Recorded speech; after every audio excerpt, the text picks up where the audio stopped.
मोदी जी, आप बिहार में वोट की चोरी यानी कि चुनाव की चोरी क्यों कर रहे हैं? आप बिहार के मतदाताओं के मताधिकार को छीनने का षड्यंत्र चुनाव आयोग से क्यों रचवा रहे हैं? क्योंकि 2014 में आए थे मोदी जी और कह के गए थे कि मोतिहारी की शुगर मिल जब शुरू हो जाएगी तब मैं दोबारा बिहार आऊंगा और वहां की चीनी की मीठी चाय पीऊंगा। तो चाय तो हमने मेहमान नवाजी में रखी है, पर हमने उसमें चीनी नहीं डाली, क्योंकि मोतिहारी की बंद पड़ी हुई शुगर मिल को आज भी नरेंद्र मोदी जी के 10-11 साल पुराने वादे के पूरे होने का इंतजार है। मोदी रीति सदा चली आई, जो कह जाएं वो कभी ना निभाई, कि जो वादे पहले पूरे नहीं हुए आगे भी लंबे लंबे जुमले छोड़ के जाएंगे, वो फेंकेंगे, आप लपेट लीजिएगा, पर विश्वास मत कीजिएगा कि जैसे जैसे बिहार के चुनाव नजदीक आ रहा है वैसे वैसे मोदी और भाजपा ठगबंधन का सिंहासन यूं डोलता जा रहा है। लेकिन आप इतने घबराए हुए हैं मोदी जी, इतना कांप रहे हैं आप डर के मारे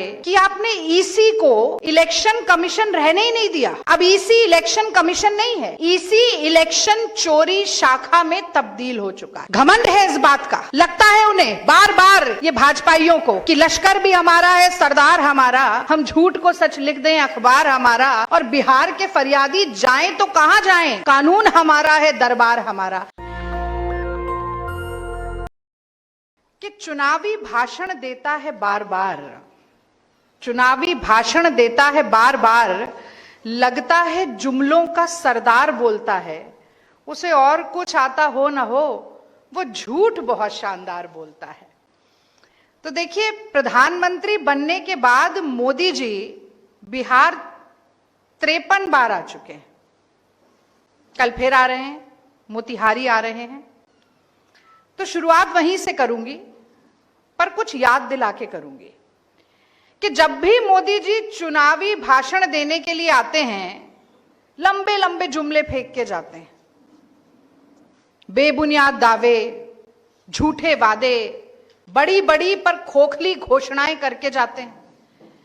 बिहार अभी भूला नहीं है, 2015 में आरा की रैली में ऐसे और ऐसे हाथ दिखा दिखाकर सबसे बड़ा जुमला फेंक के गए थे बिहार के लिए, 1.25 लाख करोड़ का पैकेज।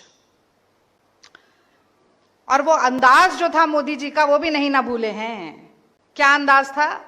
बोली लगाने का, बिहार की नीलामी करने का। 75,000 करोड़ करूं कि 80,000 करोड़ करूं, 85,000 करोड़ करूं कि 90,000 करोड़ करूं, और ज्यादा कम तो छोड़ दीजिए, 1.25 लाख करोड़ भी छोड़ दीजिए, ₹1.25 का नेग भी बिहार सरकार के खाते में नहीं आया। जैसे कि काले धन की वापसी के बाद जो होनी थी तथाकथित 15 लाख रुपया किसी देशवासी के खाते में नहीं आया।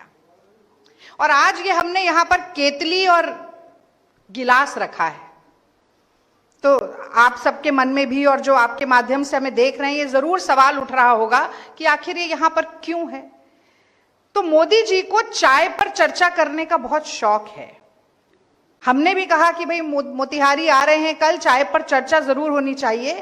तो चाय है, पर ये चाय मोदी जी के वादों की तरह फीकी चाय है।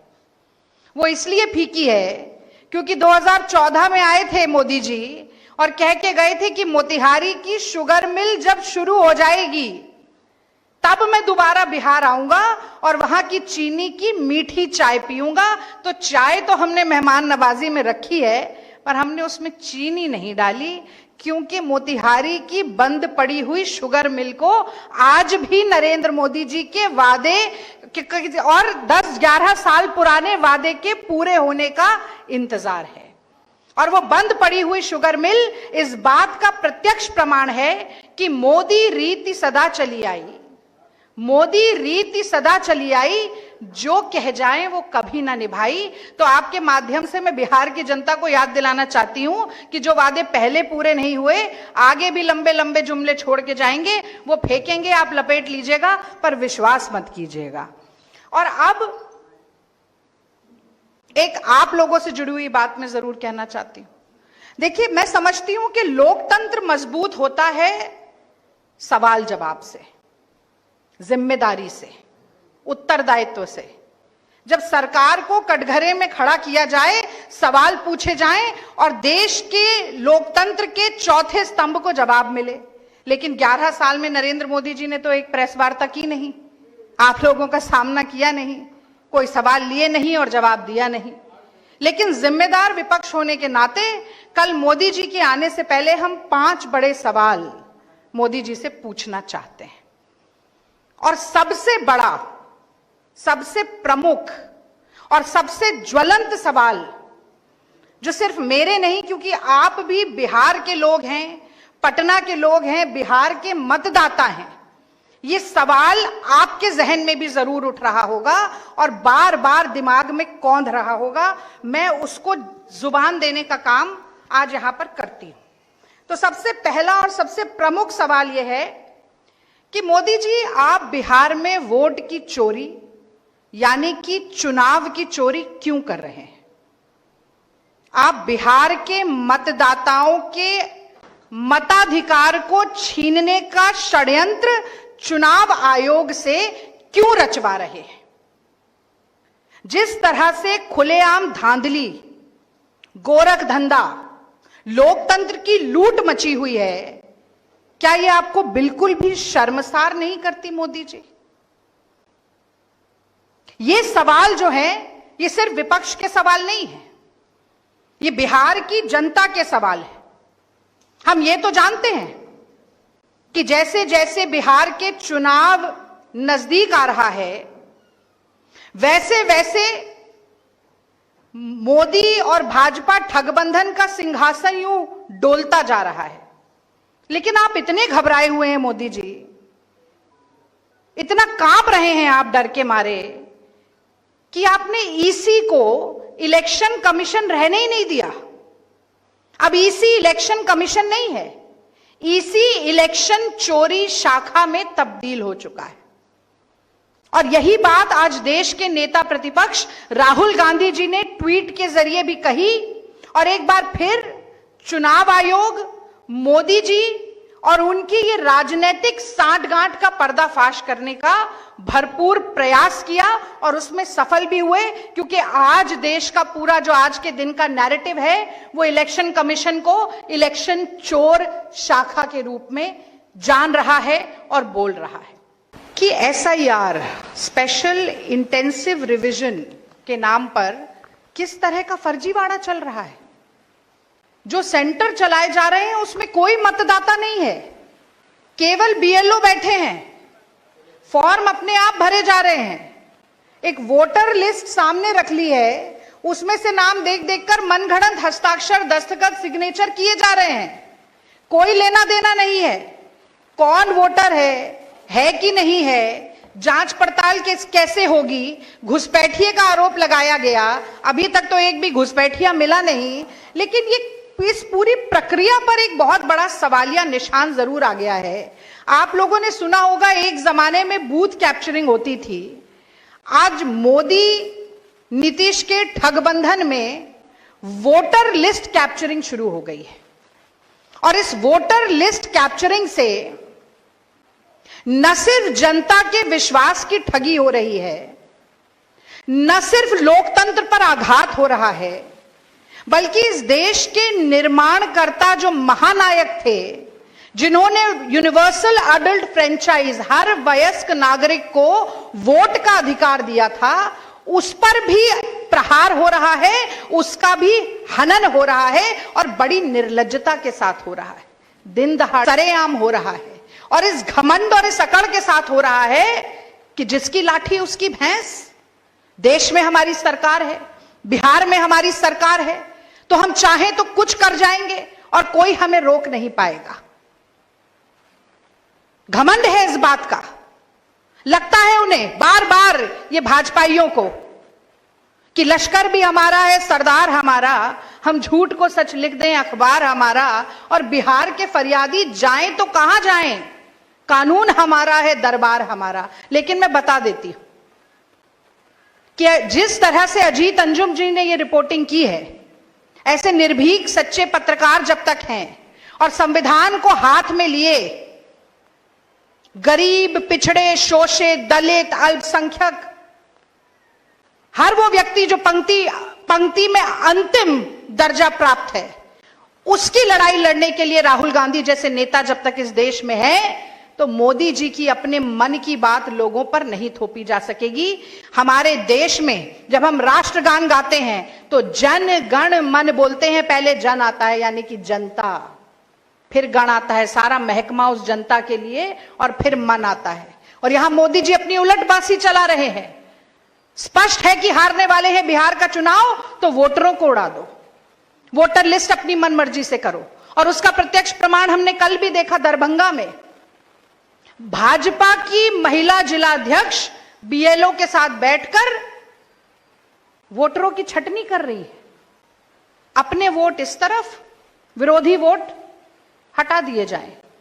तो भाजपा के मतदाताओं को भी चिन्हित किया जा रहा है और भाजपा विरोधी मतदाताओं को भी चिन्हित किया जा रहा है, और जो भाजपा विरोधी है उन्हें धड़ल्ले के साथ उड़ाया जा रहा है।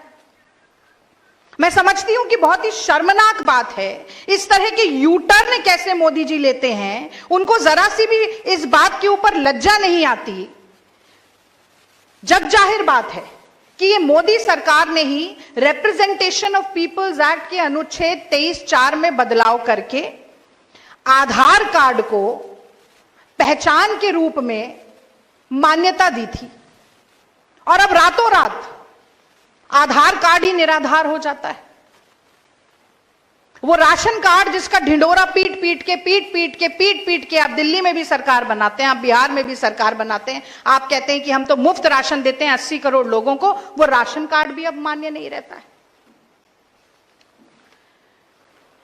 और कल ही ये बात कही गई, जो घर में नहीं मिला, 35 लाख लोग घर में नहीं मिले तो हम वोटर लिस्ट से नाम काट देंगे।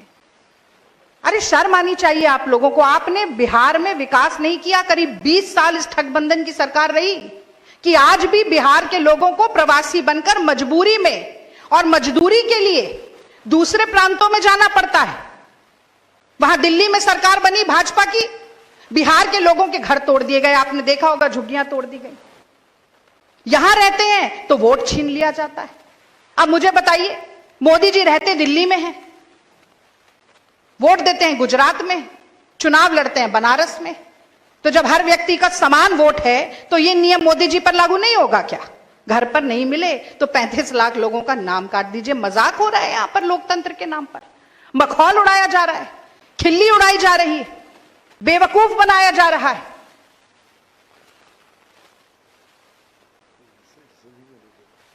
रिसीविंग नहीं दी जा रही है, कोई रिसीविंग नहीं है, कोई रसीद नहीं है, कोई ऐसा कागज नहीं है जिसे दिखाकर ये कहा जाए कि हां हम तो गए थे और हमारी जांच पड़ताल हुई और ये निकल कर आया है।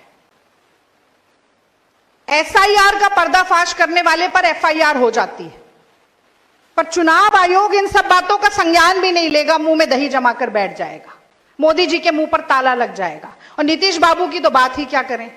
नीतीश बाबू की तो नेतृत्व की क्षमता अब कितनी बची है नहीं बची है, ये तो मैं जनता पे और आपके विवेक पर छोड़ देती हूं।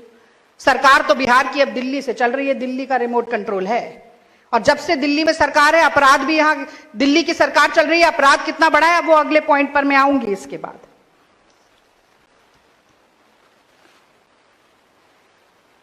तो बिहार के मजदूरों को जो कि रजिस्टर्ड हैं केंद्र सरकार के ई पोर्टल में भी, उनसे उनके मताधिकार को छीना नहीं जा सकता है। हम हर संभव कोशिश करेंगे, बार बार इस मुद्दे को उठाएंगे। अभी तो हमने आपको एक वीडियो दिखाया, ऐसे तमाम और वीडियो सोशल मीडिया के माध्यम से भी वायरल हो रहे हैं। बहुत से लोगों को प्रेरणा मिल रही है, वो खुद भी जा रहे हैं, लोग निकलकर उठकर आ रहे हैं। तो सड़क से लेकर संसद से लेकर सदन तक ये लड़ाई कांग्रेस की जारी रहेगी। कल मोदी जी आने वाले हैं, उससे पहले मैं उन्हें चेता देना चाहती हूं। और अब मैं दूसरे सवाल पर आती हूं। हमेशा से बिहार के लोगों को जंगल राज जंगल राज जंगल राज बोल के डराया जाता था, जंगल राज आ जाएगा। आज क्या हुआ पटना में? पारस अस्पताल में आईसीयू में दिन दहाड़े सभी कैमरों के बीच में अंदर घुसकर गोलियों से एक व्यक्ति को मार दिया जाता है। वो व्यक्ति कोई भी हो, मैं कानून व्यवस्था की बात करती हूं। मैं अपराधियों के इकबाल की बात करती हूं, उनकी बढ़ रही जुर्रत और हिम्मत की बात करती हूं, जो दिन दहाड़े किसी कारोबारी को गोली से भून जाते हैं, जो अस्पताल के अंदर जाके वहां की संचालिका को मार जाते हैं, जो आज पारस अस्पताल में बिहार की राजधानी में धड़ल्ले के साथ गोली रिवॉल्वर लेकर घूम रहे हैं और मारकाट मचा रहे हैं। जिस क्षेत्र को ज्ञान का केंद्र माना जाता था, भारतीय जनता पार्टी ने, मोदी सरकार ने, मोदी सरकार के ठगबंधन ने उसे क्राइम कैपिटल ऑफ इंडिया बना दिया है। और आज के बिहार में जंगल राज है, गुंडा राज है, रावण राज है। यह कहना अतिशयोक्ति नहीं है, बल्कि यह बिहार की सच्चाई है। और यह कहना भी अतिशयोक्ति नहीं होगी कि एक आम बिहारी का जीवन, एक आम आदमी जो है बिहार में, उसका जीवन सुबह से शाम तक डर और खौफ के साए में बीत रहा है।